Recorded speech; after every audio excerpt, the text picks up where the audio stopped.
তত্ত্ব, কোনটা তত্ত্ব নয়, এই সৎ এবং অসৎ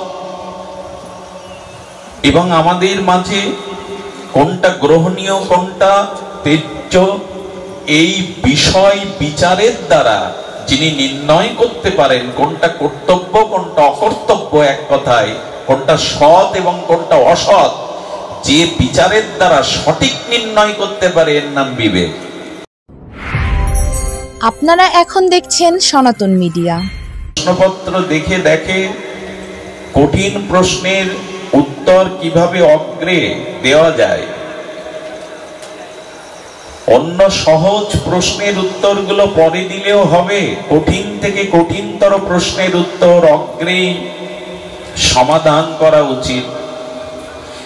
আমাদের এই মনুষ্য জীবনে দ্বন্দ্বময় অনিত্য কাল কবলিত সংসারে কঠিন গভীরতম সমস্যাগুলিকে আগে সমাধানে আনতে হবে।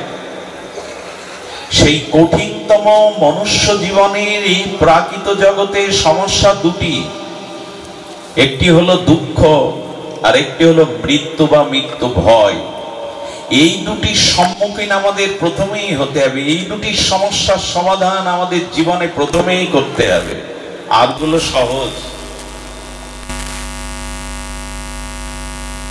মৃত্যু ভয় দুঃখ, এই দ্বন্দ্বময় সংসারে কঠিনতম এই দুটি বিষয়ের সম্মুখীন হতে হবে সাধককে। সাধকের চিত্তে, ভজনশীল ভক্তের চিত্তে এই দুটি সম্মুখে তার কঠিনতম পরীক্ষা। আচ্ছা, লক্ষ্য করুন, দুঃখ এবং দুঃখের প্রভাব এ দুটি ভিন্ন বিষয়, খুব ধ্যান দিয়ে শুনতে হবে। দুঃখ একটি বিষয়, আর দুঃখ এলে দুঃখ আমার উপরে প্রভাব বিস্তার করবে এটি অন্য বিষয়।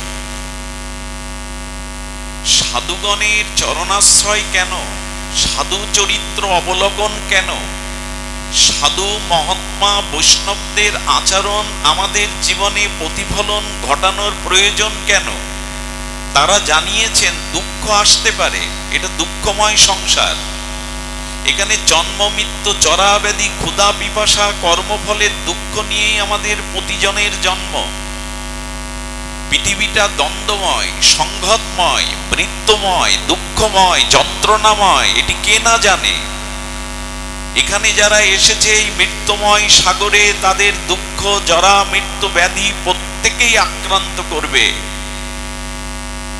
এটি জানার পরে সাধুরা বলছেন দুঃখ এবং দুঃখের প্রভাব এই দুটি ভিন্ন বিষয়। দুঃখ আসতে পারে, কিন্তু দুঃখ যেন প্রভাব ফেলতে না পারে তোমাকে, দুঃখ যেন তোমাকে মানসিক বিকারগ্রস্ত না করতে পারে, দুঃখ যেন তোমাকে নিশ্চিহ্ন করতে না পারে, এই দুঃখের প্রভাব হতে বাঁচবার মন্ত্র ভাগবত আমাদের দিয়েছেন। দুঃখ আসবে, দুঃখ প্রভাব যাতে ফেলতে না পারে আমার উপরে, সেই দর্শন এখন আমরা জানবো ভক্ত চরিত্র হতে, ভক্তের জীবন আদর্শ হতে। মনে পড়ে আপনাদের তুকারাম, বিখ্যাত নাম আশ্রয় মহাপুরুষ, নামনিষ্ঠ মহাপুরুষ, উনি সর্বদা জয় সিয়ারাম ভজন করেই কাটাতেন। আর ভজনের কারণে সংসারে অভাব, পরিশ্রম তো করেন না, ভগবানের উপাসনাতেই দিন চলে যায়। সহধর্মিনী তাকে মাঝে মাঝে গালি দেয়, এই কারণে সহধর্মিনী ভজন বিমুখ, ভজন বিপরীত। একদিন বলছে সন্তানাদি না খেয়ে বলছে তুমি জয় সিয়ারাম করছো, ভগবানকে ভজন করছো, সংসারের দায়িত্ব কেন নিয়েছো? যাও জন্মজুরি খেটে কিছু আহার নিয়ে এসো। স্ত্রী বারবার বলছে। এক ধনী মহাজনের ওখানে উদয় অস্ত পরিশ্রম করলেন, দিন মজুরি খাটলেন। ওই দেশের 4-5টি ফল দিল। তখনকার দিনে আজকের মতো মজুরির জন্য নগদ অর্থ দেয়া হতো না, হয়তো চাউল দেয়া হতো, ফল দেয়া হতো, বিনিময় হতো কোনো দ্রব্যের। পুরাকালে এটাই নিয়ম ছিল। তোনাকে 5-6টা ফল দিয়েছেন, যে আজকের দিনটা চলে যাবে, সহধর্মিণী সন্তুষ্ট হবে। ওনার হাতে এই ফল দেখে কিছু বাচ্চারা খেলছিল মাঠে, তারা বলছে সাধু বাবা আমাদের ক্ষুধা পেয়েছে, কিছু খেতে দাও। দরদি হৃদয় আর সাধুর শিশুদের আবেদন নিবেদন অপেক্ষা করার মতো হৃদয় তো কঠিন নয়, নির্মল হৃদয়। উনি সেই 5টা ফলই দিয়ে দিলেন, একটা ওনার হাতে। 5 জনকে দিয়ে যখন গৃহে এসছে, গিন্নি অপেক্ষামান, হয়তো আজ মজুরি খেটে কিছু আহারের সংস্থান করেই ফিরবে। এসে বলছে এই একটা ফল। বললো সারাদিনের পরিশ্রম তো একটা ফল হতে পারে না। বলে 6টা দিয়েছিল, ক্ষুধার্ত শিশুদের বিলিয়ে দিয়েছি, একটাই আছে। মেজাজ ঠিক থাকে?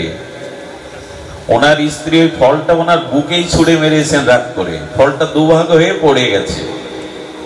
উনি হাসছেন আর বলছেন আমার মনের ইচ্ছা পূর্ণ করলে তুমি। স্ত্রীর হাতে মার খেয়েও বলছে হাসি মুখে আমার মনের ইচ্ছা তুমি পূর্ণ করলে। কি করলাম?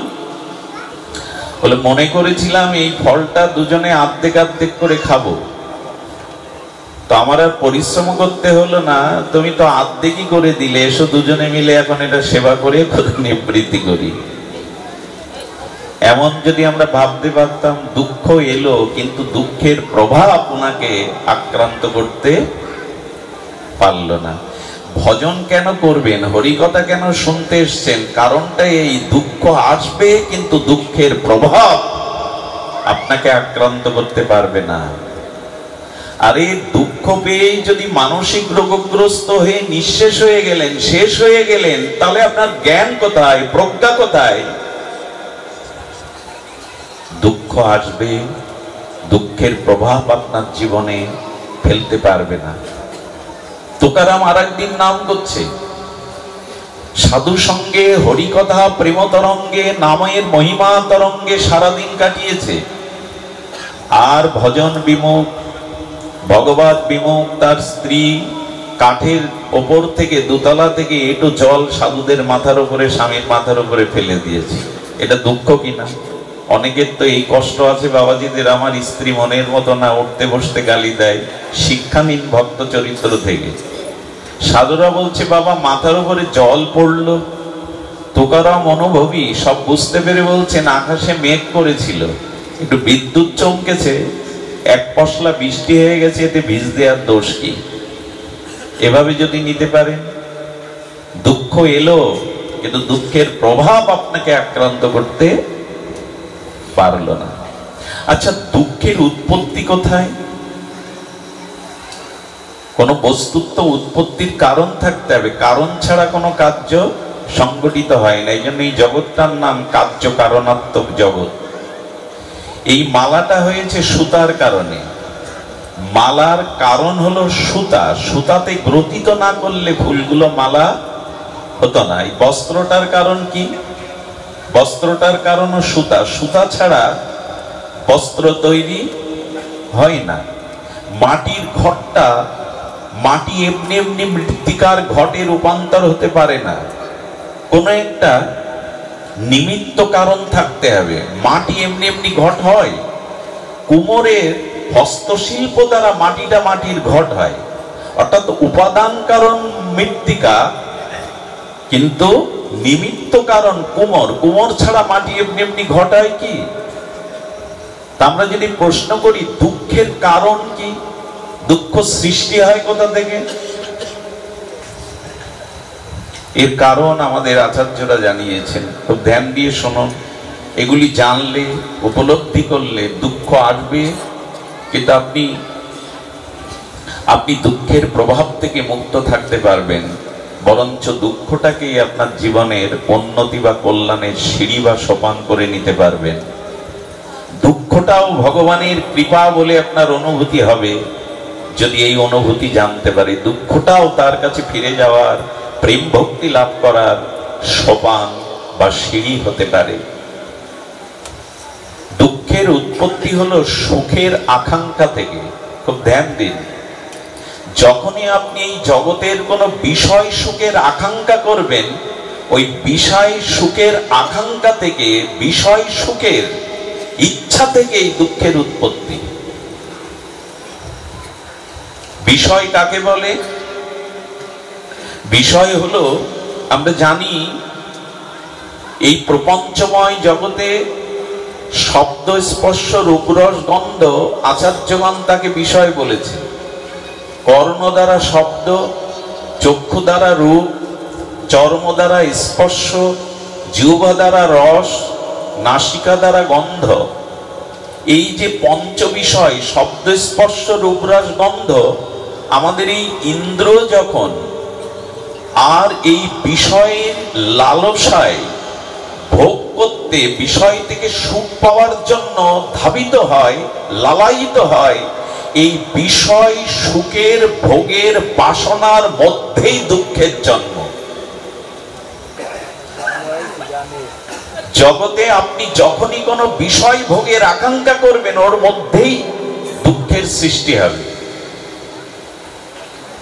সহজে কথাগুলো আমাদের স্মৃতিতে আসবে না, কিন্তু খুব গভীর ধ্যানযোগ দিয়ে বুঝুন দুঃখটা আসলে কি।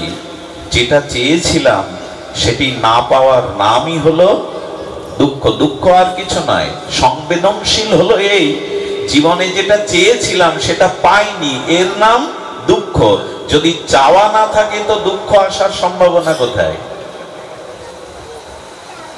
যা চেয়েছি তা পাইনি, এর নাম, আর এই নিয়েই তো জ্বলছি আমরা, দুঃখের যন্ত্রণায় জ্বলছি। জীবনে যা চেয়েছিলাম তা পাইনি, এটাই তো দুঃখের উৎপত্তির কারণ।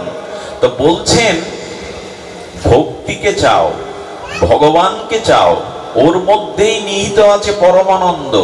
কিন্তু বিষয় সুখ যদি চাও, দুঃখ অবশ্যই পেতে হবে। দুটো দৃষ্টান্ত আপনাদের সামনে আচার্যরা তুলে ধরেছেন। এখানে প্রদীপ জ্বলছে, এই প্রদীপের উদ্দীপ্ত দীপশিখার আলোকে, আলোর একটা রূপ আছে, তো আছে না? আলোর বা অগ্নির একটা রূপ আছে না? তো ওই দীপশিখাটি যখন জ্বলছে, অন্ধকারের কীট পতঙ্গগুলো, ওরা তো অন্ধকারের জীব, ওরা অন্ধকারে পড়ে আছে। ওই প্রদীপ্ত উদ্দীপ্ত দীপশিখার অগ্নির আলোকের ওই রূপে আনন্দ পাবে বলে কীট পতঙ্গগুলো প্রদীপের আগুনে এসে ঝাঁপ দেয়। সুখ পাবে বলেই তো ঝাঁপ দেয়। পরিণতি কি হয়? ওখানেই তারা মরে, কি প্রদীপে মরে পড়ে থাকে না, অগ্নিতে পোকাগুলো এসে ঝাঁপ দেয় সুখ পাবে বলে। ঠিক আমরাও যখন শব্দ, স্পর্শ, রূপরস, গন্ধ, এই প্রাকৃত অনিত্য কালের দ্বারা কবলিত এই বিষয় সুখের দিকে ধাবিত হই, তখনই দুঃখ আমাকে আক্রান্ত করে। আপনারা এও জানেন, শিকারী বড়শিতে একটু আমিষ চার দিয়েছে, আরে জলে মাছগুলো তো আনন্দেই খেলছিল, দল বেঁধে মাছগুলো জলের গভীর জলে শুকিয়ে ছিল, কিন্তু ওই বড়শির আগায় আমিষের চারের গন্ধ গিলতে গিয়েই তো আটকে গেল। যখনই আপনি বিষয় তাড়িত সুখে লালায়িত হবেন, ওইটি ভোগ করবার জন্য প্রবৃত্তি আপনার ভীষণ বেগে ছুটবে, তখনই দুঃখ তার মধ্যে দিয়ে আসবে। এখন বিষয় ভোগ যতদিন আছে ততদিন দুঃখের উৎপত্তি হতে নিষ্কৃতি হবে না। এই জন্য আচার্যরা বললেন, চাইতে হয় ভক্তিকে চাও, চাইতে হয় ভজনকে চাও, চাইতে হয় সাধু সঙ্গকে চাও, চাইতে হয় ভগবানের চরণ পাদ পদ্ম চাও, বিষয় চেয়ে দুঃখকে আমন্ত্রণ করো না। ওরা চাহিতে জানে না দয়াময়, ওরা চাহে ধনজন আয়ু আরোগ্য বিজয়। আমরা চাইতেও শিখিনি যে কোন চাওয়াটা আমার আনন্দের, কোন চাওয়াটা আমার জীবনের পরিপূর্ণতা আনবে, কোন চাওয়াটা আমার জীবনে পরমানন্দ আনবে। এই চাওয়াটাই আমাদের ভুল হয়ে যায়, বারবার ভুল করে চাই বিষয়। এই জন্য দয়া করে বিষয়ের সুখের আকাঙ্ক্ষা থেকে, ইচ্ছা থেকে এই দুঃখের উৎপত্তি। যদি বলেন চাওয়া পাওয়া তোমার নাই, তুমি যে বড় বড় উপদেশ বলছো, এই ব্যাসপীঠে বসে তোমাকে সুযোগ দিয়েছি, সম্মান দিয়েছি, তোমার চাওয়া পাওয়া নেই জগতে? এইটুকু বলবো, চাওয়া পাওয়ার এই সংসার, তবে যতটুকু বেঁচে থাকার জন্য ধন জন চাওয়া পাওয়া প্রয়োজন, তার অতিরিক্ত কিছু চাইতে যাবেন না। এটাই দুঃখের কারণ। যেটা প্রয়োজন, এই জগতে মৌলিক প্রয়োজন, সেটুকু আপনি চাইতে পারেন, সেটুকু আপনি চাইতে পারেন।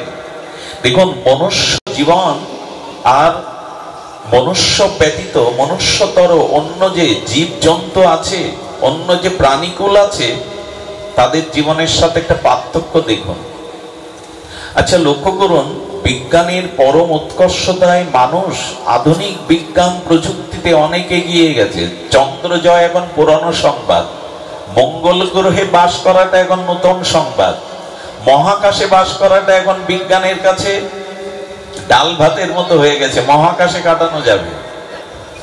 এখন এত প্রযুক্তি যেখানে বিজ্ঞানের, সেখানে একটু লক্ষ্য করুন তো, প্রতিটি প্রাণী, প্রতিটি জীব এই জগতে জন্মাবার পরে আপনি লক্ষ্য করবেন, পিপিলিকা বৃষ্টির এই ঋতু আসার আগে কি করে জানেন? খাদ্যগুলো সংগ্রহ করে। ধ্যান দিন, খুব মার্মিক কথা। পিপিলিকাগুলো, এই ক্ষুদ্র প্রাণীগুলো আহারটা তারা জোগাড় করে কি করে জানেন? বর্ষায় যাতে ডুবে না মরতে হয়, একটা উঁচু জায়গাতে গিয়ে মাটি তুলতে থাকে, ছোট ওই মুখ দিয়ে, অতটুকু মুখ মাটি তুলে দেখবেন ওইখানটা চারিপাশটা একটা আল দেয়, মাটির একটা ঢিবি তৈরি করে চারিদিক দিয়ে আবরণ দেয় যাতে জল এসে ডুবিয়ে দিতে। আচ্ছা, ও কোন কলেজে, কোন বিদ্যা, কোন শিক্ষকের কাছে লেখাপড়া শিখে এই বিদ্যাটা পেয়েছে? ওকে কেউ শেখায়নি। ও কোনো স্কুলে, কোনো শিক্ষকের কাছে, কোনো বিদ্যানের কাছে এই বিদ্যা নেই, কিন্তু নিজেকে বাঁচবার ওই ছোট্ট পিপিলিকা কতটুকু, কিন্তু ওর মধ্যে এই স্মৃতি শক্তিটা আছে এবং সহজে ওরা ডুবে মরে না। আচ্ছা, মানুষ এত কিছু প্রযুক্তির পরেও বিল্ডিং ভেঙে যাচ্ছে, ঝড়ে বড় বৃক্ষ ভেঙে যাচ্ছে, কিন্তু লক্ষ্য করেছেন বৃক্ষগুলিতে কোনো শতপদ মৌমাছি যখন মধু চাক সৃষ্টি করে, আচ্ছা ওরা জানে ফুলের মধ্যে থেকে মধুটা কিভাবে ফুলকে অক্ষত রেখে সঞ্চয় করতে হয়। আপনি আমি পারবো তো? ফুলের মধ্যে মধু সঞ্চয় করবো, অথচ ফুল অবিকৃত থাকবে, বিকৃতি হবে না, ফুলের সৌন্দর্য নষ্ট হবে না। দেখেন দিন না এখানে কোনো বিজ্ঞানী আছে কিনা ওইভাবে মধু নিতে পারে ফুল থেকে? ফুলটা অক্ষত রেখে, তার সৌন্দর্য বজায় রেখে ওর থেকে মধু আপনি আমি নিতে পারবো পদ্ম ফুল থেকে? বলুন, পারবো কি? আজ পর্যন্ত কোন বিজ্ঞানী পেরেছে? এই শিক্ষাটা ওকে কে দিল? আচ্ছা ধ্যান দিন, ওই মৌমাছির শতপদ চক্রে কোথায় মধুটা থাকবে, কোথায় ওদের মলটা থাকবে, এভাবে সুন্দর করে শিল্পের মতো করে রাখে। আচ্ছা, ঝড় এসে ওটা ভেঙে দেয় না, বাতাস এসে ওটা ভাঙে না? বিজ্ঞানীরা কি বলছে জানেন? ওরা যে ডালে এই মধুমক্ষিকার চাক বাঁধে, প্রচন্ড ঝড়ে যদি ওই গাছ বা বৃক্ষ ডাল ভেঙে পড়ে, ওই ডাল থেকে মধুর চাকটা ওর থেকে ছাড়াতে পারবেন না, আপনি আদৌ ছাড়াবে না। নিচের অংশ পড়ে যেতে পারে, কিন্তু ওর থেকে যেটা ও এঁটে দিয়েছে ওটা ছাড়াতে পারবেন না। এই বিদ্যাটা কে পেল? আচ্ছা, মানুষ জন্মের সাথে সাথে বিদ্যা অর্জন না করে, জ্ঞান অর্জন না করে এসব কাজ করতে পারবে তো? একটা কুকুরের বাচ্চাকে জলে ফেলে দিন, কি করবে? মরে যাবে জলে ডুবে। সাঁতারটা ওকে শেখালো কে? ও কিন্তু জল থেকে সাঁতার কেটে উপরে উঠতে পারবে, কিন্তু অনেক উন্নত একটা মানুষের বাচ্চাকে ফেলে দিন সাঁতার না শিখিয়ে। আমার বলবার অভিপ্রায় হলো, পৃথিবীর অন্য প্রাণীদের ভগবান যে চেতনা, যতটুকু ক্ষুদ্র জ্ঞান দিয়েছে, সেই জ্ঞানের দ্বারা তাদের অস্তিত্বকে তারা বজায় রাখার চেষ্টা করছে। কিন্তু মানুষকে অর্জন করতে হবে তার জ্ঞান। মানুষ জন্মের সাথে সাথে এগুলি পাবে না। সাঁতার শিখে মানুষের বাচ্চাটাকে নিচে নামান, তবেই বাঁচবে, তা নাহলে ছেড়ে দিলে ও ডুবে মরবে। এই জন্য মানুষকে এই চেতনা, এই বিবেক, এই জ্ঞান অর্জন করে তবে দুঃখের হাত থেকে পরিত্রাণ হতে হবে। এমনি এমনি পরিত্রাণ পাওয়া যাবে না। প্রকৃত তত্ত্বজ্ঞ জ্ঞানী, প্রকৃত মহাত্মা, প্রকৃত ভজনশীল মানুষ, তাদের জীবনে দুঃখ আছে, কিন্তু দুঃখটাকে তারা প্রভাবিত হতে দেয় না। দুঃখটাকেও তারা উন্নতির সোপান বা সিঁড়ি করে নেয়, ভগবত ভক্তির কৃপা মনে করে নেয়। সাধু সঙ্গের এটাই মহিমা, ভগবত তত্ত্বের এটাই মহিমা। সুধীজন, এই জন্য আমাদের জীবনে প্রথমেই লক্ষ্য করতে হবে বিষয় সুখের আশা। যে হি সংস্পর্শজা ভোগা দুঃখ জনয় এবতে আদ্যন্তবন্ত কন্তেও তনে নতেষু রমতে বুধা। শ্রী ভগবানের সার্বভৌম গীতা শাস্ত্রের এই মহাবাণী, যে হি সংস্পর্শজা ভোগা, সংস্পর্শজনিত বিষয় ভোগ যখনই তুমি করবে দুঃখ জনয় এবতে, অবশ্যই তোমাকে দুঃখ পেতে হবে। আজ মানুষ ছুটছে কোন দিকে? ভোগ ছাড়া আমাদের ভিতরে ত্যাগ কই, সংযম কই, বিবেক কই? আজ মানুষ উল্কার মতো ছুটছে কি করে দেহভোগ করব, কি করে চোখের সৌন্দর্য ভোগ করব, কি করে জিহ্বার সৌন্দর্য ভোগ করব, কি করে স্পর্শ সুখ ভোগ করব।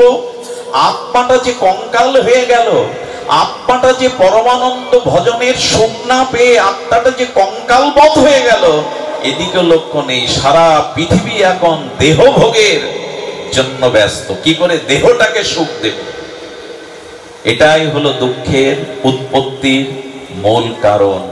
আপনি আত্মার দিকে তাকাননি, আপনি প্রকৃত আনন্দের দিকে দৃষ্টি দেননি। কারণ যত আপনি এই শরীরের, দেখুন সংসার স্ত্রী নয়, সংসার ঘর নয়, সংসার 100 বিঘে জমি নয়, সংসার হলো এই দেহ সুখ। সবকিছু গাড়ি বাড়ি সম্পত্তি সুন্দরী রমণী পুত্র কন্যা সব ওই দেহ সুখের জন্য। এই জন্য দেহ সুখের দিকে যতদিন দৃষ্টি, আত্মতত্ত্বের দিকে, আত্মসুখের দিকে যতদিন দৃষ্টি না দেবেন, ততদিন জন্ম মৃত্যু দুঃখ জরাব্যাধির হাত থেকে নিষ্কৃতির কোনো রাস্তাই খোলা নেই। এখন পৃথিবীর মানুষ দুটো বিষয় নিয়ে ব্যস্ত। কলকাতায় আজকে সংবাদে দেখছিলাম বন্যায় কজন মারা গেছে, জলময় হয়ে গেছে। চারিদিকে বন্যা হলে, অতিবৃষ্টি হলে কি হয়? জলময় বলে না চারিদিকে। আজকে পৃথিবী পাশ্চাত্য কি প্রাচ্য, আজকে দুটো জিনিসে পৃথিবী ডুবে যাচ্ছে, একটা যৌন আর একটা অন্ন। কি করে জিহ্বায় ভালো খাবো আর কি করে ইন্দ্রিয় সুখ পাবো, পৃথিবীর মানুষ যেন ভুলে গেছে আত্মতত্ত্ব। এই দুটো নিয়েই পৃথিবী এখন মগ্ন। কি করে ভোগ করব, দেহ ভোগ, আর কি করে ভালো মন্দ জিহ্বার লালসা মিটাবো। আপনাদের বলছি না, প্রায় 50% গরিষ্ঠ সংখ্যক পৃথিবীর মানুষ এই ভোগের দিকে ব্যস্ত। সুখের আশা কি করে করি, আনন্দের আশা কি করে করি? দুধ দিয়ে তো প্রদীপ জ্বালানো যাবে না। 200 মণ দুধ দেব, আপনি প্রদীপ জ্বালান তো। কিন্তু 2 কেজি দুধ থেকে ঘি তৈরি করে প্রদীপ জ্বালানো যাবে। 200 মণ ঘিয়ে নয়, 200 মণ লাগবে না, 2 কেজি দুগ্ধ থেকে পরিক্রিয়াজাত ঘি তৈরি করুন, এবার প্রদীপ জ্বালান। কিন্তু 200 মণ দুগ্ধ দিয়ে, তার মানে এই জাগতিক বিষয় সুখের আকাঙ্ক্ষা যতদিন জানবেন, দুঃখের হাত থেকে নিষ্কৃতি ততদিন পাওয়া। এখন আমরা ছুটছি কোন দিকে? সংযম আছে মানুষের ভিতরে, ত্যাগ বৈরাগ্য আছে আপনাদের মতো সচেতন প্রজ্ঞাবান ভজনশীল ব্যক্তির। আমার মতো মাদিস জীবের তো নাই, এই জন্য এই দুর্দশা। ত্যাগাৎ শান্তির অন্তরম, গীতার মহাবাণী, ত্যাগ ছাড়া এ জগতে প্রকৃত সুখী হওয়া যাবে না। এই জন্য ভগবান বারবার বলছেন, ত্যাগের মন্ত্র দীক্ষা নাও, আনন্দের উৎস কোথায় তা জানো। সুধীবৃন্দ, কিছু মনে নেবেন না, আমাদের জীবনে এই বিবেক কাকে বলে এটি জানতে হবে। সদাসৎ বিচারকেই বিবেক বলে। এক একটি কথা আমাদের জীবনে সমস্যার সমাধান করে দিতে পারে, এই জন্য ধ্যান দিয়ে শুনুন। সদাসৎ বিচারকে বিবেক বলে। কোনটা সৎ, কোনটা অসৎ, কোনটা গ্রহণীয়, কোনটা ত্যায্য, কোনটা আমার জীবনে তত্ত্ব, কোনটা তত্ত্ব নয়, এই সৎ এবং অসৎ এবং আমাদের মাঝে কোনটা গ্রহণীয়, কোনটা ত্যায্য, এই বিষয় বিচারের দ্বারা যিনি নির্ণয় করতে পারেন কোনটা কর্তব্য কোনটা অকর্তব্য, এক কথায় কোনটা সৎ এবং কোনটা অসৎ, যে বিচারের দ্বারা সঠিক নির্ণয় করতে পারে এর নাম বিবেক। এই বিবেক এখন আমাদের কাজ করছে না। অনেক কিছু কাজ করছে আমাদের, বুদ্ধি, টাকা, গায়ের জোর, ক্ষমতার জোর, দলের জোর, কিন্তু বিবেক কাজ করছে না এখন। আর এই বিবেক বিশ্ববিদ্যালয়ে পাওয়া যাবে না, এই বিবেক বড় বড় মোটা বই পড়ে পাওয়া যাবে না। এই বিবেক একমাত্র সাধু সঙ্গে ছাড়া জাগবে না। যতদিন ভক্ত সঙ্গ সাধু সঙ্গ না হবে ততদিন বিবেক জাগবে না। আমার কথা নয়, গোস্বামী তুলসীদাস রামচরিতমানসে বলেছেন, বিনো সৎসঙ্গ বিবেক না হই, রাম কৃপা বিনা শ্লোবনাশ হই। তুলসীদাস গোস্বামী বলছেন, সাধু সঙ্গে ছাড়া বিবেক কারো জাগতে পারে না। আর মহৎ সাধু সঙ্গ পাওয়াটাও ভগবানের কৃপা ছাড়াও জুটবে না। যদি কেউ মনে করে না যেখানে পাঠ শুনতে এসছেন আপনারা আসেননি, ভগবান বিশেষ দৃষ্টি আপনার দিকে দিয়েছে, ভগবান বিশেষ কৃপা আপনার উপরে করেছে, তাই সুস্থ শরীরে আজ এখানে আসতে পেরে হরিকথা ভগবত সঙ্গ করতে পারছেন। ঈশ্বর না চাইলে আপনার ক্ষমতা নেই গৃহ থেকে এখানে আসার। বিবেক কখনো জাগবে না সাধু সঙ্গ ছাড়া। এই জন্য পৃথিবীর সমস্ত ধর্মমত উদ্ঘট কণ্ঠে কম্পু কণ্ঠে ঘোষণা করেছে, সব মানুষের সংস্পর্শ ছাড়া তোমার বিবেক কোনোদিন জাগবে না। সাধু সঙ্গ ছাড়া কোনোদিন বিবেক কারো জাগতে পারে না। এই জন্য দয়া করে একটু সময় দিন, সাধু সঙ্গে একটু সময় দিন। 24 ঘন্টার মধ্যে 2 ঘন্টা অন্তত পরিবারকে, পরিবারের সদস্যদের নিয়ে নিত্য হরিকথা শুনুন। নিত্য যদি না পারেন সপ্তাহে একদিন, সপ্তাহে না পারলে পাক্ষিক 15 দিন পর একদিন, না হলে মাস, এমনি করে পরিবারের সকলে মিলে সাধুর সঙ্গে মহৎ কথা প্রসঙ্গ, ভগবানের কথা, নাম রূপ লীলা শ্রবণ করুন। তাহলেই বিবেক জাগবে, তাহলেই আমরা গ্রহণ করতে পারবো, ত্যাগ করতে পারবো আমার জীবনের কল্যাণ কোনটা, অকল্যাণ কোনটা। এই বিবেক আজ জাগাতে হবে আমাদের। মনুষ্য সমাজ আজকে যে অবস্থায় চলে গেছে, এই বিবেক যেদিন জাগবে সেই দিন অনিত্য বস্তুকে আপনি আর আঁকড়ে ধরতে চাইবেন না। খুব মার্মিক কথা, কথাটি এত মহা মার্মিক কথা, হৃদয় দিয়ে শুনতে হবে। এই জগতে অনিত্য সব বস্তু এক, ভক্ত ভক্তি ভগবান ছাড়া। কি বললাম আমি?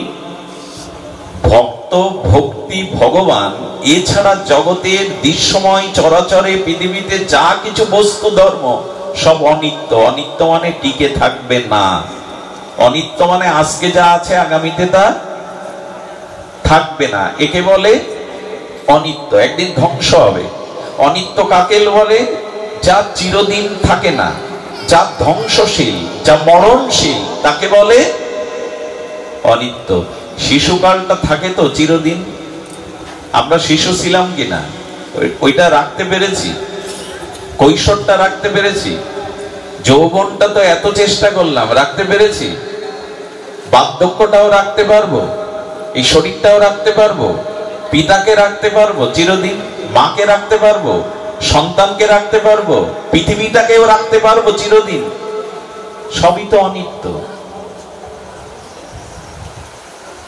কতগুলো বলা সহজ, শুনতেও ভালো লাগে, কিন্তু উপলব্ধিতে আনতে হবে। ওই আমি তো কোনো বস্তু আঁকড়ে ধরে তাকে রাখতে পারবো না। যা একদিন ধ্বংস হবে, যা মরণশীল, তাকে আঁকড়ে ধরে কখনো শান্তি পাওয়া, স্থায়ী কল্যাণ পাওয়া যায় না। এই জন্য দেখুন, বিবেক জাগলে কি হয়। রামচন্দ্র বনবাসে যাচ্ছে, কে যাচ্ছে? রঘুপতি রাজীবলোচন স্বয়ং ভগবান পূর্ণ ব্রহ্ম, তিনি যাচ্ছেন বনবাসে। রামচন্দ্র ভগবানকে বললেন, তোমার কষ্ট হচ্ছে না? এই দেখুন, বিবেক জাগলে দুঃখের মধ্যেও আপনি আনন্দ পাবেন, দুঃখের মধ্যেও আপনি জীবনের তত্ত্ব অনুসন্ধান করে পাবেন। রাম বলছে, এই রাজপ্রাসাদ ছেড়ে বনে যাচ্ছে, এজন্য আমার দুঃখ হচ্ছে না, কারণ এটা ছাড়বারই জিনিস। বললেন, আমার পূর্বপুরুষ দিলীপ, রঘু, রাজা হরিশ্চন্দ্র এই রাজপুরীতেই ছিল, এখন আমি আছি, আমার পরে আমার বংশধররা এই বাড়িতে থাকবে। এটা তো ধর্মশালা, এটা তো আমার স্থায়ী জায়গা নয়। ভগবানের মুখের বাক্য শুনুন। আপনি কোনো তীর্থে গিয়ে যদি 1 মাস কোনো ধর্মশালায় ওঠেন, 1 মাস পরে তীর্থযাত্রা সমাপন করে আপনি যখন বাড়ি ফিরে আসেন, ওই ধর্মশালার জন্য কাঁদতে থাকেন কি? যেখানে ছিলেন ধর্মশালায়, বাড়ি ফিরে আসার সময় দুঃখ হয় কি, কষ্ট হয় কি, যে এই ঘর থেকে চলে যাচ্ছে, এটা ছেড়ে চলে যাচ্ছে, ওটা তো আপনার না। আপনি তীর্থে এসেছিলেন, ওইখানে 1 মাস 15 দিন ছিলেন, ধর্মশালায় আশ্রমে ছিলেন, আশ্রমটা ছেড়ে দিতে তো আপনার কষ্ট হয় না? ভগবান রাম বললেন, তুমি যেটাকে ঘর বলছো, সংসার বলছো, এটা পূর্বপুরুষগণ এই ভিটেতে এই বাড়িতেই ছিল, আমি আছি, আমার পরের পুরুষও থাকবে, তা ধর্মশালা ছেড়ে দিতে তো আমার কষ্ট হচ্ছে না। এভাবে যদি ভাবেন, তাহলে ঘর ছেলে বনবাসে যাওয়ার সময় রামের মতো বিবেক জাগিয়ে বলতে পারবেন, এতে আমার কষ্ট নেই। কেন জানো? ঘরে থাকলে তো সুখে থাকতাম, জাগতিক সুখে, আর বনবাসে যেতে গিয়ে পিতার সত্য পালন করতে পারছি, ঋষি মুনিদের সঙ্গ পাবো, সাধু সঙ্গ পাবো, এটা আমার জন্য আনন্দের। এভাবে যদি বনবাস কালেও ভগবান ভাবতে পারে, উনি বলছেন এই ভাবনা, এই বিবেক যদি আপনার জাগে, গাছতলায় থেকেও আপনি সাধুর মতো শান্তি পাবেন। আরে গাছতলার সাধুর কাছে তো রাজাধিরাজরা যায়, বৃন্দাবনের বৃক্ষতলে বসা, ওই ধুলা মাখা, বৃন্দাবনের ধুলিতে তামাটে হয়ে গেছে কাপড়, তাদের কাছে গিয়ে মন্ত্রী মহোদয় পর্যন্ত হাত জোড় করে আশীর্বাদ চায়। কেন চাচ্ছে? ওনার কাছে যে শান্তিটা আছে, ভজনটা আছে, ওটা আমার পদ মর্যাদা আছে, অর্থ আছে, ক্ষমতা আছে, কিন্তু হৃদয়ের শান্তি উনি ছাড়া দিতে পারেন না। এই জন্য বিবেক জাগানো দরকার। বিবেক আর আমাদের জেগেছে। দেখুন, এই বিবেক জাগানোর জন্য আমি আপনাদের অনুরোধ করব, সাধনা চাই। কারণ অনিত্য বস্তু থাকবে না, এই জন্য এর প্রতি প্রবল আসক্তি আনবেন না। পরম পুরুষ রামকৃষ্ণ ছোট্ট ছোট্ট আর অমিত বাক্যের দ্বারা অমৃত খরণ করেছেন কথামৃতে। ঠাকুর কি বলছেন জানেন? কিছু কিছু পিপিলিকা আছে, চিটে গুড় খেতে ভালোবাসে, খা না, ভালো লাগে খা, কিন্তু খেতে খেতে এমন মজে যায় যে চিটে গুড় থেকে আর উঠতে। কিছু কিছু পিঁপড়ে দেখলেন বুদ্ধিমান, ওরা কি করে, চিটে গুড়টা খেতে থাকে আর পেছনের হুলটা ওপরের দিকে রাখে, যাতে ওর থেকে উঠে চলে আসতে পারি খেয়ে। ঠাকুর বলবেন, কাঁঠাল খেতে ইচ্ছা করেছে, খা না, কিন্তু হাতে একটু তেল মেখে নে। সরিষার তেল মাখলে আটা অত জড়াবে না। সংসারে থাকো, ক্ষতি নেই, বউ ছেলে মেয়ে ধন জন মান সম্মান থাকুক, কিন্তু বিবেক আর জ্ঞান নিয়ে সংসার করো, তাহলে অত জড়াবে না। কত সহজ করে বেদের এই কঠিন ভাষ্যগুলো ঠাকুর দিয়েছেন। তেল মেখে কাঁঠাল ভাঙো, জ্ঞান নিয়ে বিবেক নিয়ে সংসারে থাকো। তো সেই বিবেক যেখানে জাগবে, আচ্ছা আপনি পাবেন,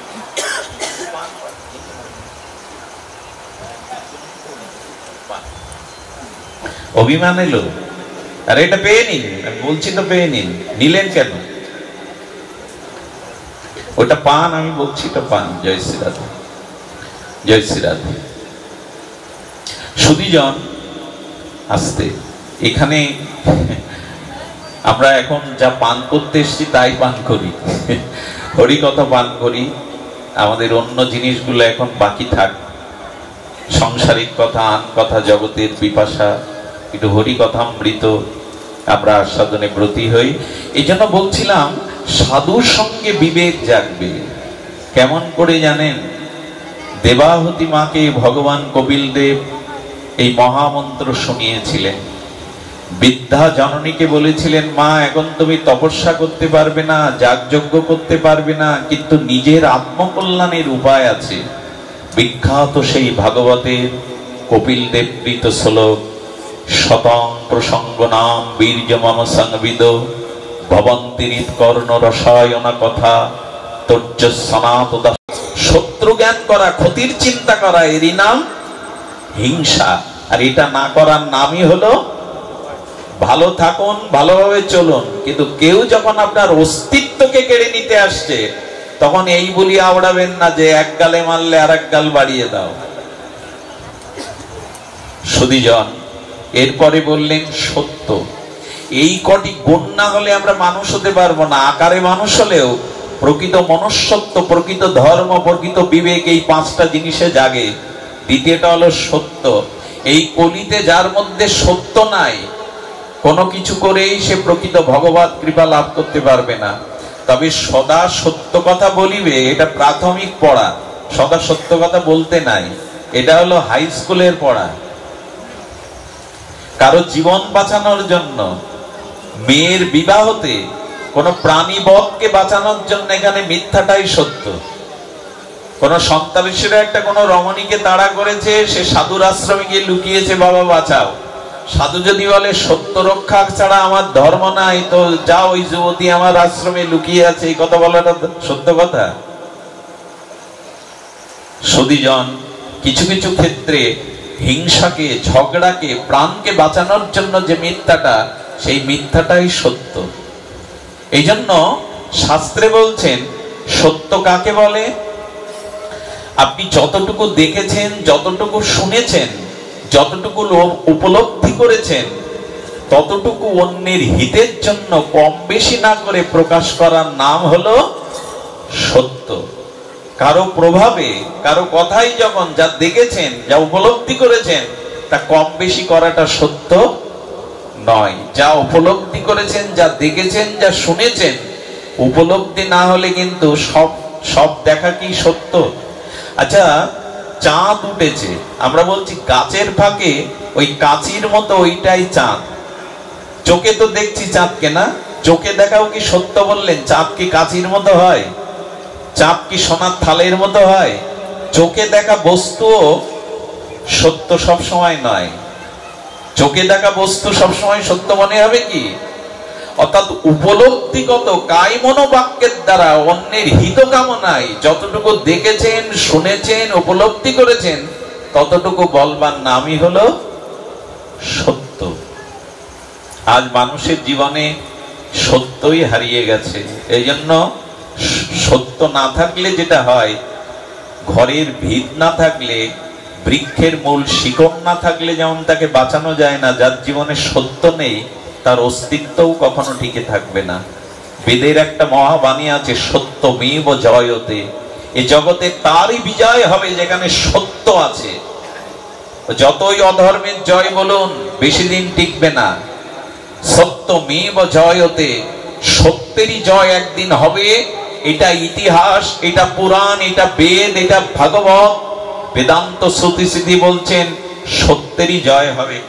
ক্ষুদিরাম বসুর ফাঁসি হতো না, দেশবন্ধু চিত্তরঞ্জন বলেছিলেন, বলো যে বোমাটা আমি ছুড়িনি।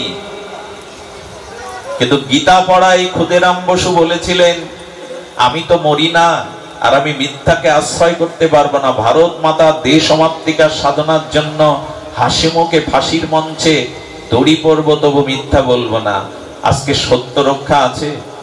আমি প্রায় আলোচনা একটা কথা বলি, আপনারা হয়তো এই মিডিয়াতে, ইউটিউবে শুনে থাকবেন, তবু কিছু কথা আছে বারবার প্রসঙ্গিক ক্রমে এসে যায়। আপনি বাসের মধ্যে 70-80 জন মানুষ, কোট টাই পন করা এক শিক্ষিত ভদ্রলোক কি বলছে, খুলনায় বাসে দাঁড়িয়ে বলছে, আমি এখন ঢাকায়, পরে কথা হবে।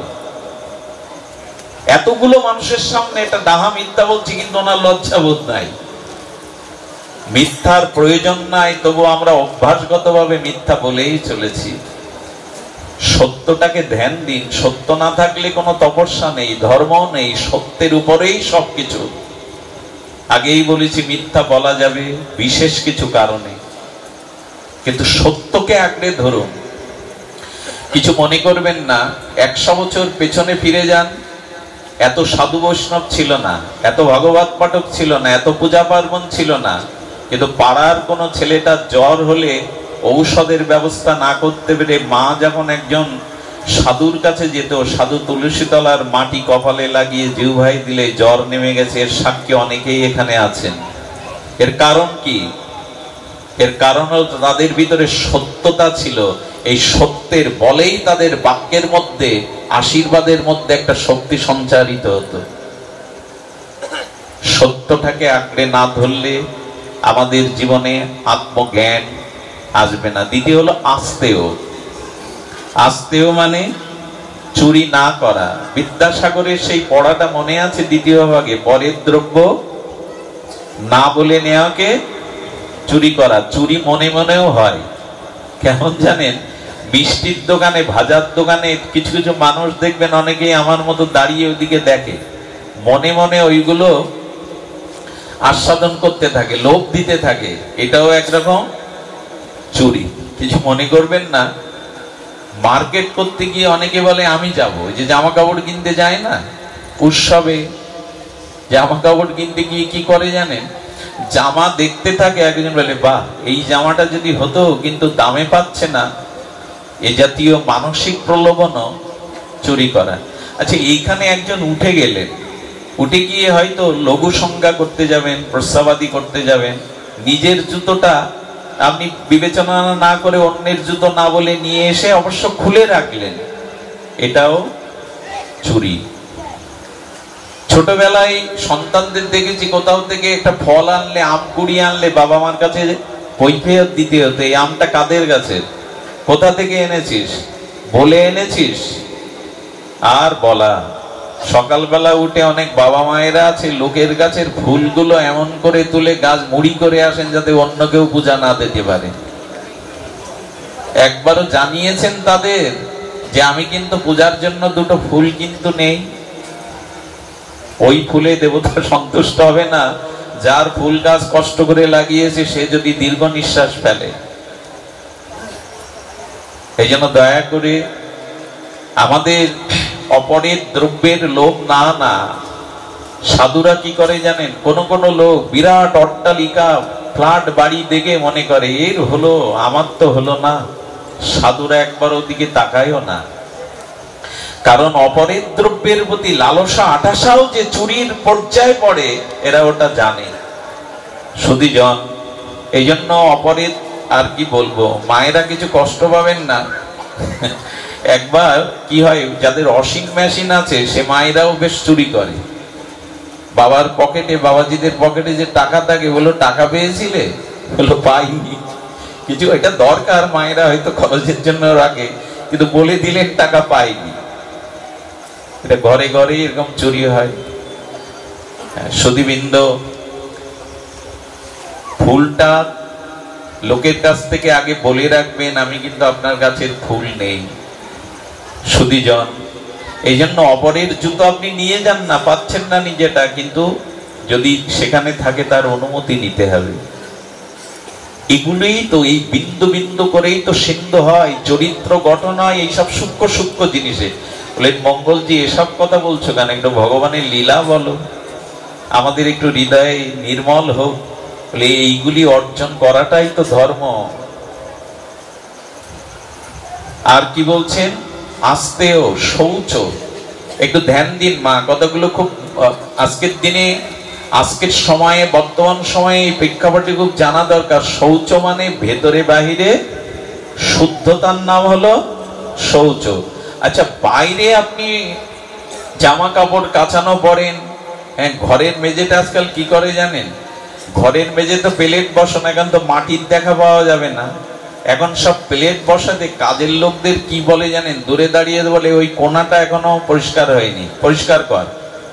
যদি জঙ্গলের কোনো মানুষ পা দিত প্লেটে, কাজ ভেবে তারা পা দিতে চাইছে না, এত চকচকে করে। কিন্তু কি করলো জানেন, ওই আবর্জনাগুলো তুলে অন্যের ঘেরার মধ্যে, অন্যের বাড়ির সীমানায় ফেলে দিল। এরে পরিষ্কার করা বলে? আপনি নিজেরটা পরিষ্কার করে অন্যেরটা নোংরা করেন, এটা শৌচ বলে না। শুচিটা দুই প্রকারের, বাহ্য অভ্যন্তর শুচি, ভেতরটা শুদ্ধ করতে হবে। আচ্ছা, বাইরে জামা কাপড় স্নানের দ্বারা, সাবানের দ্বারা, সুগন্ধির দ্বারা শুদ্ধ করলেন, ভেতর শুদ্ধ কি করে করবেন? বললেন অপরের উন্নতি দেখে, অপরের কল্যাণ দেখে, অপরের ছেলে বিদ্বান হয়েছে, অপরের ছেলে মেডিকেলে চান্স পেয়েছে, অপরের দুতলা বাড়ি হয়েছে, অপরের ব্যবসায় উন্নতি হচ্ছে, এ দেখে হৃদয়ে জ্বালা না হওয়ার নামই হলো অন্তর শুদ্ধ হওয়া। অর্থাৎ পরের কোন কল্যাণ দেখে যদি আপনার হৃদয়ে মাৎসর্য আসে, জ্বালা ধরে, তবে হৃদয় শুদ্ধ কোনদিন। মা মাথার থেকে হাতটা নামা, কষ্ট হচ্ছে সুধীজন। তো এই জন্য হৃদয়টা শুদ্ধ করতে হবে আগে। আরে বাইরে অং অপবিত্র পবিত্র বা সর্বাবস্থান গত অভিবাদ যৎসরেত পুণ্ডরিকাক্ষ সবাজ্জভ্যন্তর শুচি বললেন, কিন্তু ভেতরে আর বাইরে শুচির কথা। বাইরে তো শুদ্ধ হলাম, এই সাদা পোশাকে এসছি, সাধু বেশে আসছি, হৃদয়টা শুদ্ধ করার জন্য অপরের উন্নতি দেখে যেন আনন্দ হয়, অপরের উন্নতি, অপরের কল্যাণ দেখে যেন কারো ঈর্ষা না হয়, তাহলে জানবেন ভেতর শুদ্ধ হয়েছে। আর ভগবান বাইরের শুদ্ধতাটা খুব বেশি নজর দেয় না, আপনার অন্তর্যামী ভেতরের শুদ্ধতার দিকে দৃষ্টি দেয়। অন্তর্যামী অন্তরের দিকে তাকায় যে ভেতরটা কতটা শুদ্ধ হলো আপনার। আর বললেন অপরিগ্রহিতা। সুধীবৃন্দ, কিছু মনে করবেন না, অনেক কথা বলার ইচ্ছা থাকে, তবে বলেন অপরিগ্রহিতা। এর শব্দের অর্থ হলো জীবনে বেঁচে থাকার জন্য যেটুকু সঞ্চয়, যেটুকু প্রয়োজন, তার অধিক সঞ্চয় করবেন না, তাহলে ধর্ম নষ্ট হবে, আদর্শ নষ্ট হবে। কথাটি মানতে আমরা পারবো কিনা জানি না, কিন্তু এটা ভাগবতের কথা, এটা বেদাদি শাস্ত্রের কথা। আপনাদের একটা দৃষ্টান্ত দেয়, এখন মানুষ কি হয়েছে আমি কি করে বোঝাই আপনাদের। পুরানো দিনে মা ঠাকুরমাদের তো দুটো শাড়িতেই, মোটা কাপড়েই চলে যেত। কারো কারো বাড়িতে আলমারিতে গিয়ে দেখুন 100টা শাড়ি। এটা খুব দরকার জীবনে মা, এটা খুব দরকার। কি বাবাজিদেরও আছে, একটা মানুষের কটা পোশাক দরকার। অনেক বাড়িতে আলমারিতে চায়ের কাপ 100টা সাজানো। আমি অনেককে প্রশ্ন করেছি, আপনাদের বাড়িতে চা খাওয়ার অভ্যাস? বললো না। তো এটা রেখেছেন? বলে একটু দেখাই ভালো। এগুলি কি? যেটা জীবনে প্রয়োজন তার অধিক সঞ্চয় করলে পাপ বুদ্ধি, ভোগ বুদ্ধি আপনার আসবে, অহং বুদ্ধি আসবে। আপনাদের মনে আছে, নাম নেওয়া উচিত হবে কিনা জানেন, ইন্ডিয়ান এক রাজনৈতিক, ইন্ডিয়াতে ভারতে একজন রাজনৈতিক নেত্রী ছিলেন, নামটা বলেই ফেলি, জয়ললিতা। উনি মারা গেছেন। কোন মৃত ব্যক্তি সম্পর্কে কিছু বলতে নেই, কিন্তু যদি জগতের কল্যাণে কোনো দৃষ্টান্ত কাজে লাগে তবে বলা যায়। জয়ললিতার নাম শুনেছেন? ওনার মৃত্যুর পরে বা ওনাকে, ওনার বাড়িটা যখন সার্চ করা হলো, ওনার নামে কেস হয়েছিল, কারাগারেও যেতে হয়েছিল। সিবিআই দিয়ে ওনার বাড়ি যখন মানে দেখা হলো, ওনার শাড়ির সংখ্যা কত ছিল জানেন? 9000। কোন শপিং মলে আছে 9000 শাড়ি? প্রতিদিন একটা করে আলাদা জুতা পরতেন। আমাদের বিলাসিতাটা এখন অনেকের ওই পর্যায়ে চলে গেছে, কালকে যেটা পরেছি আজকে ওটা পরবো না। মহাত্মা গান্ধী, আচার্য প্রফুল্ল চন্দ্র রায় একটা থান পরেই জীবন কাটিয়েছেন। বৃন্দাবনের সাধুদের দেখুন, প্রাতঃস্মরণে বন্দনীয় চরণ বর্ষণার বিনোদ বাবাকে দেখুন, প্রেমানন্দ মহারাজকে দেখুন, ওই একটা কাপড়েই, একটা পরিষ্কার কাপড়েই তারা জীবন কাটিয়েছে। বেঁচে থাকার জন্য যা প্রয়োজন তার অধিক সঞ্চয় বিলাসিতার জন্য রাখলে ভোগ বুদ্ধি কাজ করে, অহং বুদ্ধি কাজ করে, তোমার নেই আমার আছে। সুধীবৃন্দ, এই জন্য জীবনে বেঁচে থাকার জন্য যা প্রয়োজন তার অধিক কিছু সঞ্চয় করলে একটা সময় আপনার ভিতরে ভোগ বুদ্ধি আসবে। আচ্ছা, এগুলি গেল বীজ। এই বীজগুলোকে অঙ্কুরিত করতে গেলে কি করতে হবে? জল দিতে হবে, তো সার দিতে হবে। এই 5টা জিনিসকে প্রতিফলন করতে গেলে আমি সময় নেব না। প্রয়োজন হলো উপাসনার, প্রয়োজন হলো ভগবত ভজনের। এটা শুনলেন আর আপনি আমি পালন করে ফেলবে এমন হবে না। এই পাঁচটিকে সুরক্ষা করতে গেলে, পরিচালনা করতে গেলে, জীবনে প্রতিফলন ঘটাতে গেলে কি চাই? দম, ইন্দ্রিয় সংযত করে ভজন করতে হবে। ভগবানের ভজন না করলে এই গুণগুলি আপনার মধ্যে, উপাসনা না করলে এই গুণগুলি আপনার মধ্যে কোনোদিনই জাগবে না। সুধীবৃন্দ, যারা ভজন করেছেন, সদ্গুরুদেবের চরণাশ্রয় করেছেন, যারা ভজন কীর্তন সাধু সঙ্গ করছেন, তাদের যে একেবারে কিছু হয়নি তা বলা যাবে না। আপনি নিজের কাছে সমীক্ষা করুন। আগে একটা মানুষকে বড় কথা বলে, আগে একটা মানুষকে আঘাত করে আপনার আনন্দ লাগতো, এখন কিছুক্ষণ পর মনে হয় এতটা বলা উচিত হয়নি। এইটুকু অনুষ্ঠানের দ্বারা, সাধু সঙ্গের দ্বারা, গুরুদেবের দ্বারা আপনার মধ্যে চলে এসছে। এতটা বলা উচিত হয়নি, কেন বললাম আমি? সুধীবৃন্দ, এই জন্য উপাসনা করুন। ভগবানের ভজন না করলে, হরিনাম হরি কথা ভগবত ভজন না করলে এই বোধ জাগবে না, এই চিন্তা চেতনা জাগবে না। সুধীজন, এই জন্য অনুরোধ করব, সাধু সঙ্গে কি হয় বলেই পাঠ বিশ্রাম করছি। সেবা চাই, সেবা। তোমার যে পার কৃষ্ণ ভজন দিবারে, দাসেরে সেবিলে কৃষ্ণ অনুগ্রহ করে। এই দেখুন, সব শেষেই এটি অনুরোধ করব, কি বলছেন? তোমারে যে পার কৃষ্ণ ভজন দিবারে, তোমাকে কৃষ্ণ ভজন কে দিতে পারে? ভগবত ভজন কে দিতে পারে? বিবেক চেতনা আত্মজ্ঞান কে দিতে পারে? বললেন, দাসেরে সেবিলে কৃষ্ণ অনুগ্রহ করে। যদি ভক্ত ভগবান শ্রীগুরুদেবের, ভগবানের ভক্ত শ্রীগুরুদেব দাস অনুদাসের সেবা করো, তখনই কৃষ্ণ তোমাকে এই বুদ্ধি, এই চেতনা দেবে। সাধু সেবা ছাড়া, ভক্ত সেবা ছাড়া, মহৎ সেবা ছাড়া, এই ভজন, এই দাসের সেবা ছাড়া কোনো দিনই এটা পাওয়া যাবে না। তার সব থেকে বড় একটা ভক্তমান চরিত্রের দৃষ্টান্ত দেই, একটা অদ্ভুত দৃষ্টান্ত। আমার জীবনে প্রথমেই কথাটি আজ আমি আসলে ব্যক্ত করছি। আমার হৃদয় জুড়ে এই ভাবনাটি এখন এইটি প্রতিফলিত হচ্ছে, আপনাদের হৃদয়ে যেন পৌঁছায়। কি অপূর্ব দৃষ্টান্ত ভক্তমালে। এটাই আমার বিশ্রাম কথা। জগৎগুরু আচার্য বলরামের অবতার, চতুর্সম্প্রদায়ের অন্যতম আচার্য কুলতিলক শ্রী রামানুজাচার্য মহারাজ, নাম অনেকেই শুনবেন। এই শ্রীমৎ রামানুজাচার্য, এনার একজন শিষ্য ছিল লালাজি নাম। লালাজি বললেন, প্রভু বলে দিন আমি কি করে ভগবত চরণ পাবো, কি করে প্রেম ভক্তি পাবো, কৃপা করে আমাকে করুণা করে বলে দিন। বলেন, জীবিত বা মৃত সাধু বৈষ্ণব ভক্ত দেখলে তাকে নিজের ভাই, নিজের মা মনে করতে যদি পারো, তাকে সেবা যদি করতে পারো, তবেই তুমি কৃষ্ণ কৃপা, প্রেম ভক্তি পাবে। আহা, কি মার্মিক কথা! জীবিত বা মৃত কোন ভক্তকে দেখলে, সাধুকে দেখলে যদি মা, ভগিনী, নিজের ভাই মনে করতে পারো আর তাদের সেবায় আসতে পারো, তবেই তুমি কৃষ্ণ ভক্তি পাবে, তবেই তুমি ভগবান ভক্তির অধিকারী হবে। গুরু বাক্য সদা সত্য। গুরুদেব যে বাক্য বলে দিয়েছিলেন, এটাই বেদ বাক্য, এটাই আপনার ধারণ করতে হবে, এটাই আপনার উপাসনা। এটা ছাড়া অন্য কোনো মঙ্গলের পথ নাই। গুরু বাক্যং সদা সত্যং, এ কথা শুধু মন্ত্রে বললে হবে না, জীবনে তার প্রতিফলন চাই, চর্চা চাই, পরিচর্যা চাই, প্রতিফলন চাই। লালাজি এই বাক্য মানতেন।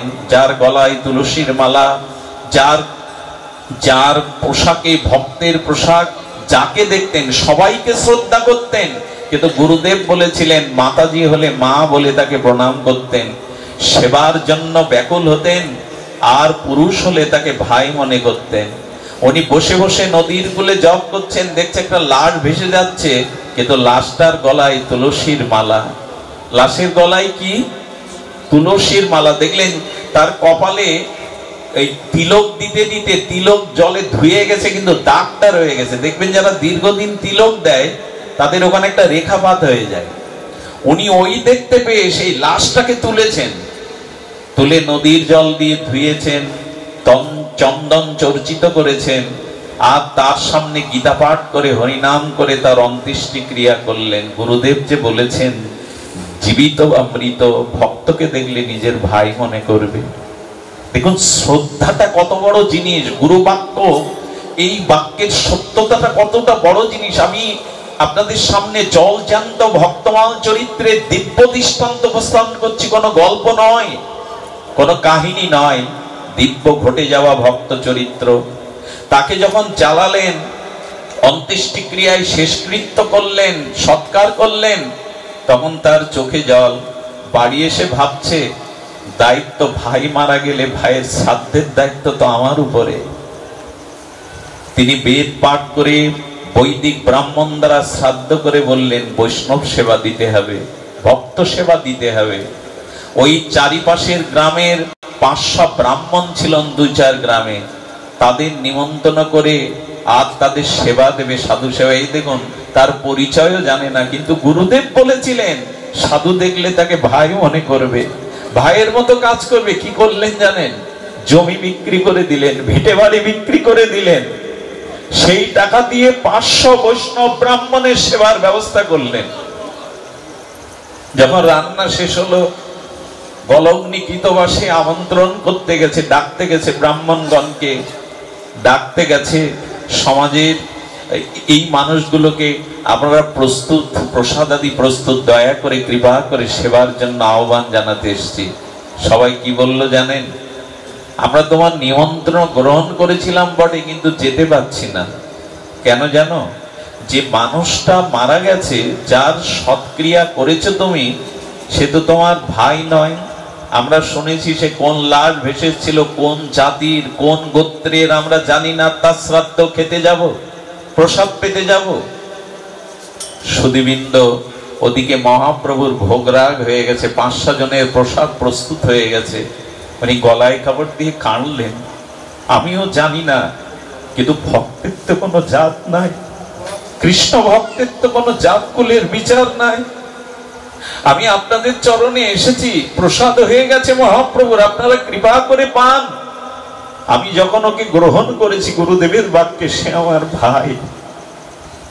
স্বজাতির প্রতি, ভক্তদের প্রতি দরদ কোথায় আমাদের? যখন বললেন ওর জাত কুল জানি না, কে কোন গোত্রের জানি না, তোমার ওখানে আমরা সেবা নেব না। সমাজ ব্যবস্থা এত কঠোর হয়ে ফিরে এসে কাঁদছেন, কাঁদতে কাঁদতে মনে জাগলো সব সমস্যার সমাধান তো গুরুচরণে। রামানুজাচার্যের কাছে দৌড়ে গেলেন মন্দিরে, হে পরমারাধ্য, হে শ্রী গুরুদেব, আমি এখন কি করি? আমি তো সংকটে পড়ে গেছি। আপনি বলেছিলেন ভক্তকে ভাইয়ের মতো, জীবিত বা মৃত তার জন্য সর্বস্ব অর্পণ করে সেবা করবে, এটাই কৃষ্ণ প্রাপ্তির উপায়, এটাই ভক্তির উপায়। আমি কি করব বলে দেন? ওরা কেউ আসবে না। ওর কি কুল, কি জাতি, কোন শ্রেণীর ব্রাহ্মণগণ, অন্যগণ, বৈষ্ণবগণ কেউ আসতে চাইছে না। সুধীবৃন্দ, গুরুদেব মন্দিরে গিয়ে ঘরের দরজা বন্ধ করে বললেন, 2 মিনিট অপেক্ষা করো। সাক্ষাৎ বলদেবের অবতার, চোখ মুদ্রিত করে সাক্ষাৎ ভগবানকে নিবেদন করলেন, শাস্ত্র বাক্য তো মিথ্যা নয়। প্রভু, তুমি যা শাস্ত্রে বলেছো তা মিথ্যা হতে পারে না। তুমি চিরকাল আত্মসমর্পণকারী ভক্তের যোগক্ষেম বহন করো, তুমি ভক্তের বোঝা চিরকাল বহন করো। একটা নিবেদন করব, ভগবানের উপরে সঁপে দিন। লোকবল, জনবল, অর্থের বল, এগুলো দেখাতে গিয়েই আজ মানুষ বিশ্বাসের বল, ভগবানের চরণে সমর্পিতর বল হারিয়ে বসেছে। সমর্পণ করলে কি হয় জানেন? রুক্মিণী দেবী ভগবানকে সেবা দিচ্ছে দ্বারকায়, ভগবান সেবা নিতে নিতে সেবার অন্নটা থালে রেখে দৌড়াচ্ছে। রুক্মিণী বলছেন, প্রভু কোথায় যাচ্ছেন? বললো, আমার চরণে সমর্পিত এক ভক্তকে হত্যা করতে এসছে, সে গোবিন্দ বলে আমায় ডাকছে, তাই তাকে রক্ষার জন্য আমি প্রসাদ ফেলে ছুটে যাচ্ছি। দ্রৌপদীর বস্ত্রহরণেও তো তিনি ছুটে গিয়েছিলেন। সঙ্গে সঙ্গে কৃষ্ণ কিছুদূর গিয়ে আবার ফিরে এলেন, কিছুদিন গিয়ে আবার ফিরে এলেন। রুক্মিণী জিজ্ঞাসা করছে, প্রভু ফিরে এলেন, ভক্ত রক্ষা হয়ে গেছে? বলে, আমার আর যাওয়া লাগেনি। আমাকে ডাকতে ডাকতে ওর মাথায় বুদ্ধি এসে গেছে যে ওকে মারতে আসছে, ওকে মারার জন্য নিজে নিজে নিজের শক্তিতে পাথর তুলেছে, আমাকে তো আর এখানে দরকার নাই। বুঝতে পারছেন রহস্যটা? যদি সমর্পণ করতে হয় সর্বস্ব ভগবানের চরণে দিয়ে দিন। এরপরে দেখুন দায়িত্বটা তার কিনা, জগৎ সেবম বহম মহম, তিনি ভক্তের সমস্ত দায়িত্ব মাথায় করে বহন করেন। গীতায় একথা শুধু বলেননি, এর সাক্ষী বহু লীলাতে আছে। অর্জুন মিশ্রের ঘরে ভগবান নিজের দ্রব্য বয়ে দিয়েছিলেন মাথায় করে। একথা আজও সত্য, ভগবান বদলায়নি, ভগবানের পরিবর্তন হয়নি। যে ভগবান আমার জন্মবাদ 6 মাস আগে মায়ের বুকের স্তনে রক্তের মধ্যে দুগ্ধ দিয়েছে, সে ভগবান জানে না আমার কি প্রয়োজন? শুধু সমর্পণ করুন, ভগবানের চরণে সঁপে দিন, দেখবেন তিনি আপনার সমস্ত দায় দায়িত্ব নিজে রক্ষা করবেন। গীতার বাণী, অনন্য চিন্তয়ন্তমাং যে জন পর্যুপাসতে তেষাং নিত্যাভিযুক্ত নাম জগৎ সেবম বহম মহম। আমি ভক্তের দায়িত্ব নিজ মাথায় করে বহন করি। আজ গুরুদেব এই পরম আচার্য শ্রী শ্রীমৎ রামানুজাচার্য ভগবানের কাছে, গোবিন্দের কাছে প্রার্থনা করার সাথে সাথে 2 মিনিট পরে এসে বললেন, যাও তোমার ওখানে বৈষ্ণবরা যাচ্ছে, ভক্তরা যাচ্ছে। কি ঘটলো জানেন সেদিন? বিস্ময়কর কথা, বিস্ময়কর তত্ত্ব। ভগবানের চরণে নিবেদন করলেন, তোমার ভক্ত আর শাস্ত্র রক্ষা করতে গিয়ে, গুরু বাক্য রক্ষা করতে বিপদে পড়েছে, তুমি রক্ষা করো তাকে। গোবিন্দ কি করলেন জানেন? বৈকুণ্ঠ হতে ভগবানের প্রিয় পরিকর 500 1000 বৈকুণ্ঠের দূতকে ব্রাহ্মণ বেশে গিয়ে সেবা নিতে বললেন। ভাবা যায় এই পৃথিবীতে ঘটে যাওয়া ঘটনা। 1000 দিব্য ভগবানের প্রেমময় পরিকর দূতকে পাঠালেন, তোমরা ব্রাহ্মণ বেশ ধরে, নররূপ ধরে আর যাও। আকাশ মার্গ থেকে আজ বৈষ্ণব সেবা নেবে বলে ভগবানের প্রেরিত 500 জনের আয়োজন। আসছে কজন? 1000 জন আসছেন, বৈকুণ্ঠের দূতগণ আসছেন, ভগবানের পরিকরগণ আসছেন। দিব্য তাদের দেহর কান্তি, টানা টানা আকর্ণ বিস্মৃত নয়ন, তাদের জ্যোতিতে যেন চারিদিকে আলোকিত হয়ে গেছে। তাদের গায়ের গন্ধে বাতাসটা নির্মল সুগন্ধে ভরে গেছে। তারা কি করলেন জানেন? 1 কিলোমিটার দূর থেকে নেমে, যাতে সবাই লীলাটা উপলব্ধি করতে পারে, ভক্তবাঞ্ছা ভগবানের শ্রী গুরুদেবের মর্যাদা রক্ষার জন্য তারা পায়ে হেঁটে আসছেন। ব্রাহ্মণ বা গ্রামবাসীরা দেখছেন, বারে এদের তো আমরা চিনি না, এরা কারা? এরা কেন লালাজির বাড়ির দিকে যাচ্ছে? এরা কোন ব্রাহ্মণ? এরা কোন? এদের দেখলেই মনে হচ্ছে জ্যোতির্ময় দিব্য জ্যোতি। কারা এরা?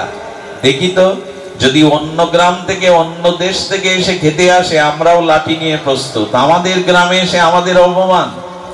সবার হাতে লাঠি নিয়ে অপেক্ষা করছেন ওরা কি করে দেখতে। খাবার শেষ তো এদের পিটাতে হবে। আহা, ওরা যখন অপেক্ষা করছে সবাই দূরে, আর 1000 জন আসার পরে লালাজি বলছেন, 500 জনের আয়োজন, গুরুদেব রক্ষা করো তুমি। ওরা এসে বললেন, আপনি চিন্তা করবেন না, আমাদের প্রণাম নিন, আপনার চিন্তা করতে হবে না, এতে 500 না 5000 ভক্তের সেবা হয়ে যাবে। কারা বলছে দেখতে হবে তো, কোথা থেকে এসছে দেখতে হবে তো। এরা চিন্ময় লোক থেকে এসছে, দেবতাদের মধ্যে বৈকুণ্ঠ থেকে এসছে। ওরা নিজেরাই পাতা দিলেন, নিজেরাই পারস করলেন, নিজেরাই প্রসাদ দিচ্ছেন। আর দিব্য গন্ধ ওদের হাতের ছোঁয়ায় প্রসাদ দিব্য চিন্ময় গন্ধ হয়ে গেছে, একটা অপ্রাকৃত অপার্থিব স্বাদে ভরে গেছে। আর সবাই পরমানন্দে জয়ের ধ্বনি দিতে দিতে সেবা পাচ্ছেন। জয় বৈকুণ্ঠেশ্বর ভগবান নারায়ণ কি। এভাবে যখন সবাই জয়ের ধ্বনি দিচ্ছে, আকাশ বাতাস মুখরিত হয়েছে তাদের মধুর কণ্ঠের ধ্বনিতে। সেই প্রসাদ পেতে পেতে পরমানন্দে আলাদা একটা দিব্য পরিবেশ সৃষ্টি হয়েছে। ওরা দূর থেকে দেখছে এত সুগন্ধ, এত জ্যোতি, এত দিব্য কণ্ঠের হরিবল, এত ভগবানের জয়ধ্বনি তো কোনোদিন শুনিনি। শুধু ভক্তমণ্ডলী লাঠি নিয়ে যখন প্রস্তুতরা বাইরে আসবে, লালাজিকে প্রণাম করে বললেন, ধন্য আপনার বৈষ্ণব সেবা পেয়ে। আজ বৈকুণ্ঠে দূত শুদ্ধ ভক্তের দুয়ারে এসেছে প্রসাদ পেতে, যারা ভগবানের পরিকর। যেখানে ভক্ত সঙ্গ হয়, ভক্ত সেবা হয়, অলক্ষ্যে অনেক দেবতা আসে কত রূপ ধরে জানেন।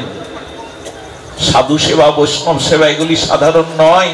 এই ভাগবতে ভক্ত সেবা এগুলি সাধারণ নয়। গোবিন্দ বললেন, আমার সম্মান, আমার পূজা, আমার সেবা সে আমার ভক্ত নয়। যে আমার ভক্তকে সম্মান করে, ভক্তকে সেবা করে, সেই আমার প্রকৃত ভক্ত। যার আশা আছে ভগবত ভজনের, সে যেন তার ভক্তকে ভজন করে। এই তো আমাদের আদর্শ, এই তো আমাদের গৌড়ীয় বৈষ্ণব দর্শন। ভক্ত সেবা। সবাই যখন প্রণাম করে বিদায় করে চলে যাবে, হঠাৎ ওরা কি জানেন আকাশ মার্গে উঠে গেছে। ওরা কি আর পায়ে হেঁটে যাবে? যখন আকাশ মার্গে উঠছে, তখন এই যে গ্রামের ব্রাহ্মণ অন্যরা ছিল লাঠি হাতে, তারা বলছে এরা কারা? ওর মধ্যে একজন জ্ঞানী বিজ্ঞ ব্রাহ্মণ ছিলেন, সে বললেন এরা সাধারণ কেউ নয়। কাদের মারতে এসছো তোমরা? এরা বৈকুণ্ঠের দূত। দেখছো না এদের জ্যোতি? দেখছো না এদের মহামহিমা? বড় অপরাধ করেছি লাঠি ধরে, এর ক্ষমা আমাদের নেই। যদি বাঁচতে চাও তো এক কাজ করো, যারা ওরা প্রসাদ পেয়েছে, চলো আমরা ব্রাহ্মণ মিলে, ভক্তরা মিলে ওদের যে উচ্ছিষ্ট পাতায় লেগে আছে সেটাই আস্বাদন করি। সেই প্রসাদটাই বদলে নেই, যদি আমাদের কৃপা হয়। কারো পাতে এক কণা ছিল, কারো পাতাটা চাটতে লাগলো, কেউ ওই এক কণা প্রসাদ পেয়ে দিব্য অনুভূতিতে ধন্য হতে লাগলো। জীবনে যদি ভক্তি চান, তাহলে যুক্তি তর্ক বাদ দিয়ে সাধুর চরণ ধুলি গায়ে মাখুন, সাধুর উচ্ছিষ্টাদি প্রসাদ পান, সাধুর চরণ ধুলিকে বহুমানন করে নিন। এছাড়া ভক্তি বল পাওয়া যাবে না, যুক্তি তর্ক দিয়ে সব পাওয়া যায় না। সাধুর চরণ ধুলি, সাধু ভক্ত উচ্ছিষ্ট আর সাধুর চরণ জল, এই তীরের মধ্যেই ভক্তির শক্তি নিহিত আছে। আজকে তারা পাতা চাটতে লাগলো, পত্রটা আস্বাদন করতে লাগলো, এক দুই বিন্দু যা ছিল খেয়ে তাদের ভিতরে সাত্ত্বিক বুদ্ধি জেগে গেল। এই দেখুন প্রসাদ পেলে কি হয়। শুদ্ধ সাত্ত্বিক বুদ্ধি পেয়ে গিয়ে তারা চরণে পড়লো, লালাজির চরণে। লালাজি, তোমার মতো ভক্তকে আমরা চিনতে পারিনি, বুঝতে পারিনি। আজ তোমার সেবায় বৈকুণ্ঠের পরিকরগণ, ভগবানের ভক্তগণ এসেছেন, ক্ষমা করো আমাদের। পারলে আমাদের দীক্ষা দাও, আমাদের শুদ্ধ ভক্তি দাও, ভজন দাও। এই 500 জন গ্রামবাসী ব্রাহ্মণরা দীক্ষা নিল, লালাজির শিষ্য হয়ে গেল। আমি আপনাদের নিবেদন করব, বৈষ্ণব সেবা, ভক্ত সেবা, এর থেকে বড় ভগবত কৃপা লাভের আর অন্য কোনো উপায় নাই। আমার মহাপ্রভু পর্যন্ত নিজে ভক্ত সেবা করেছেন। যাবন্তী ভগবত ভক্ত রঙ্গানি কথিত নিহ। যতদিন শুদ্ধ ভক্তের মুখে হরিকথা, ভক্ত সেবা, ভক্তের চরণ জল, ভক্ত ভুক্ত উচ্ছিষ্ট ভক্তের চরণ ধুলিতে অভিষেক না হচ্ছেন, ততদিন ভক্তি হতে পারে না, প্রেম হতে পারে না। এটাই আজকের অনুষ্ঠানের সারাৎসার সংবাদ। যিনি অনুষ্ঠান দিয়েছেন তার সার্বিক মঙ্গল প্রার্থনা করি। বাকি অনুষ্ঠান মালাগুলো জয়যুক্ত হোক, এই প্রার্থনা করে আজকের মতো ভাগবত এখানেই বিশ্রাম। জয় শ্রী গুরু প্রেমানন্দে। 18ই কার্তিক।